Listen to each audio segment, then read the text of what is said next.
جنت کی اس بادشاہی میں آہستہ آہستہ میرے جاننے والے لوگ بھی آتے جا رہے تھے. مختلف مجالس میں ان سے ملاقاتیں ہو رہی تھیں. ان میں میری دعوت پر تبدیل ہو کر اعلیٰ ایمانی اور اخلاقی زندگی اختیار کر لینے والے لوگ بھی تھے، اور خدا کے دین کی نصرت میں میرا ساتھ دینے والے میرے رفقا بھی. ان میں سے ہر شخص سے مل کر یوں لگتا تھا کہ زندگی میں خوشی اور محبت کا ایک اور در کھل گیا ہے. تاہم وہ ابھی تک نہیں آئی تھی جس کا مجھے انتظار تھا. گرچہ اس انتظار میں کوئی زحمت یا پریشانی نہیں بلکہ مزہ ہی تھا. پھر ایک روز، گرچہ اس نئی دنیا میں شب و روز نہیں رہے تھے، صالح میرے پاس آ کر کہنے لگا، سردار عبداللہ، تمہارے لیے ایک بری خبر ہے. مجھے حیرت ہوئی کہ اب جنت میں مجھے یہ کیا بری خبر سنائے گا. تاہم اس کا لہجہ ایسا تھا کہ میں پوچھنے پر مجبور ہو گیا، کیوں بھائی، یہاں کیا خبر بری خبر ہو سکتی ہے؟ سردار عبداللہ، بری خبر یہ ہے کہ تمہارے عیش کرنے کے دن ختم ہو گئے. تم نے نائمہ کے پیچھے آزادی کے بہت دن دیکھ لیے. اب تمہاری نگرانی کے لیے نائمہ خود آ رہی ہے. کیا سچ؟ میں نے شدت جذبات سے مغلوب ہو کر صالح کو گلے لگاتے ہوئے کہا.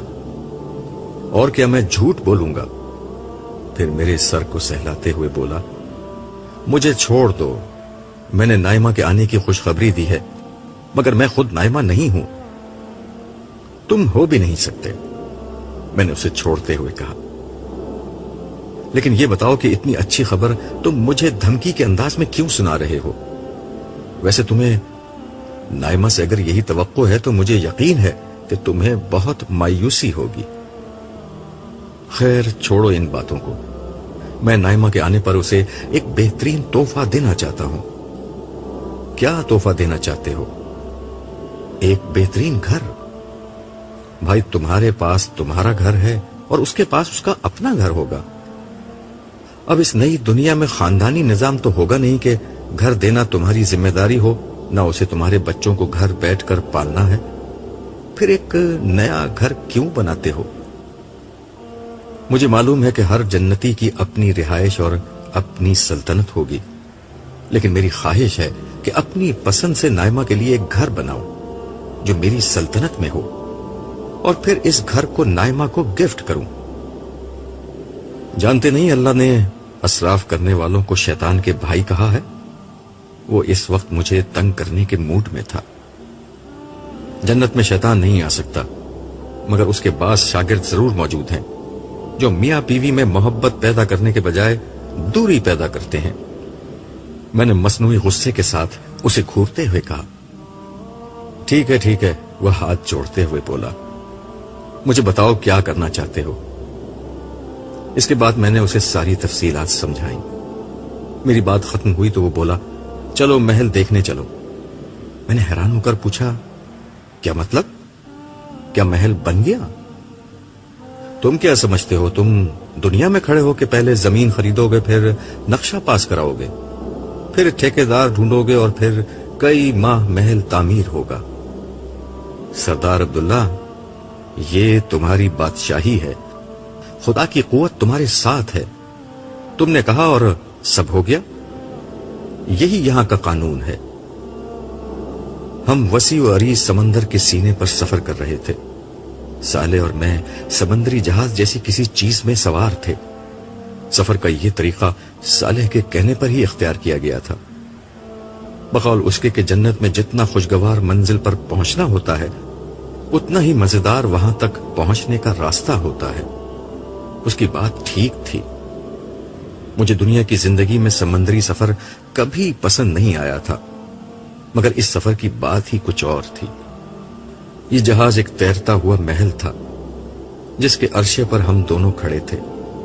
دھیمی ہوا اور خوشگوار موسم میں آگے بڑھتے ہوئے ہم اپنی منزل کے قریب پہنچ رہے تھے.